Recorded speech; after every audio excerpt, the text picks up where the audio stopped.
السلام علیکم ورحمۃ اللہ وبرکاتہ۔ امید ہے کہ آپ سبھی بخیر ہوں گے۔ میں پہلے بھی بتا چکا ہوں کہ دعا ہر مسلمان کو اللہ سے مانگنی چاہیے، کیونکہ دعا یہ ایک عبادت بھی ہے اور مومن کا ہتھیار بھی ہے، اور اس ہتھیار کو تمام مسلمانوں کے گھروں میں ہونا چاہیے۔ ایک حدیث میں ہے، اللہ کے رسول صلی اللہ علیہ وسلم ارشاد فرماتے تھے کہ جب لوگ دعا مانگنا کم کر دیں گے تو بلائیں اور مصیبتیں نازل ہوگی، اور جب بادشاہ ظلم کرنے لگیں گے تو پھر بارش روک لی جائے گی، اور جب لوگ خیانت کرنے لگیں گے تو مال و دولت مشرکوں کو مل جائے گی، اور جب لوگ زکوٰۃ دینا ختم کر دیں گے تو مویشی چوپائے جانور مرنے لگیں گے، اور جب زنا عام ہو جائے گی، زنا کثرت سے ہونے لگے گی، تو پھر زمین میں زلزلے آئیں گی، اور جب لوگ جھوٹی گواہی دیں گے تو پھر طاعون کی بیماری پھیلے گی۔ آج ہم اللہ سے دعائیں مانگنا چھوڑ دیے ہیں، اس لیے ہمارے اوپر بہت ساری مصیبتیں آتی ہیں۔ آج ہم دعائیں کرتے ہیں لیکن ہماری دعا قبول نہیں ہوتی۔ میں آپ کو ایک بات بتلانے والا ہوں کہ دوستو، غائبانہ دعا قبول ہوتی ہے۔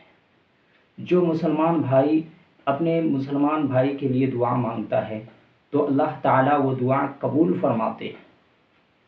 مسلم شریف کی حدیث ہے، اللہ کے رسول صلی اللہ علیہ وسلم نے ارشاد فرمایا کہ جو مسلمان بندہ اپنے مسلمان بھائی کے لیے غائبانہ دعا کرتا ہے تو وہ قبول کی جاتی ہے۔ دعا کرنے والے کے سر کے قریب ایک فرشتہ متعین کر دیا جاتا ہے۔ جب وہ اپنے بھائی کے لیے دعا مانگتا ہے، اپنے بھائی کے لیے کسی بھلائی کی دعا کرتا ہے، تو وہ متعین فرشتہ کہتا ہے کہ اے اللہ ان کی دعا قبول کر، اور یہ بھی کہتا ہے کہ تیرے لیے بھی ایسا ہو۔ یعنی پیٹھ پیچھے ایک مسلمان بھائی کی دوسرے کے لیے دعا قبول ہوتی ہے، کیونکہ اس دعا میں ہمدردی بھی ہوتی ہے اور کوئی لالچ بھی نہیں ہوتی۔ جب یہ شخص اپنے مسلمان بھائی کے لیے کسی خیر کی بھلائی کی دعا کرتا ہے تو اللہ تعالیٰ ان کی ضروریات کو بھی پورا کر دیتا ہے۔ اس لیے جب ہم دعائیں کریں تو اپنی دعاؤں میں اپنے بھائیوں کو بھی یاد رکھیں، کیونکہ آپ نے ابھی حدیث شریف بھی سن چکا کہ اس سے دعا قبول ہوتی ہے۔ جو اپنے بھائی کے لیے غائبانہ دعا کرتے ہیں تو وہ دعا قبول ہوتی ہے۔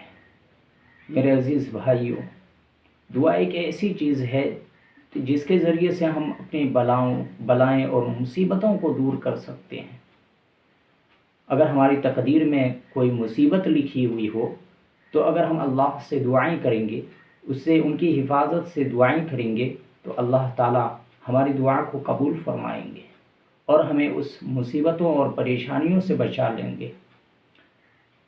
ترمذی شریف کی روایت ہے، حضرت سلمان فارسی رضی اللہ تعالیٰ عنہ سے روایت ہے، وہ فرماتے ہیں کہ اللہ کے رسول صلی اللہ علیہ وسلم نے ارشاد فرمایا کہ تقدیر کو دعا کے علاوہ کوئی چیز نہیں بدلتی، اور عمر کو نیکی کے علاوہ کوئی چیز نہیں بڑھاتی۔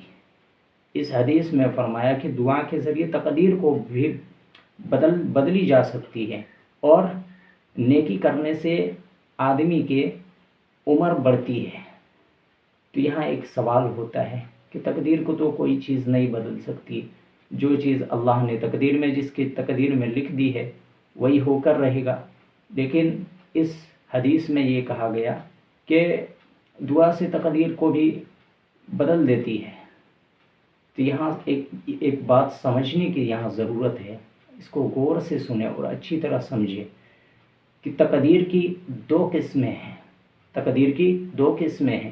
ایک تقدیر مبرم اور دوسرا تقدیر معلق، تقدیر مبرم تو اس میں اللہ کا اٹل فیصلہ ہوتا ہے جو کسی صورت میں آگے پیچھے نہیں ہو سکتا، اور تقدیر دوسرا تقدیر معلق ہے جس کے ساتھ یہ لکھا ہوتا ہے کہ فلاں آدمی فلاں جگہ گر کر زخمی ہوگا یا ان پر کوئی مصیبت آئے گی، تو اگر وہ اپنی حفاظت کے لیے دعا کرتا ہے تو اللہ تعالیٰ ان کی مصیبتوں کو ٹال دیتے ہیں، اور اگر وہ زخمی کہیں گر کر زخمی ہونے کا لکھا ہوگا تو اگر وہ اپنے لیے حفاظت کی دعا کرتا ہے تو وہ نہیں گرے گا، زخمی نہیں ہوگا۔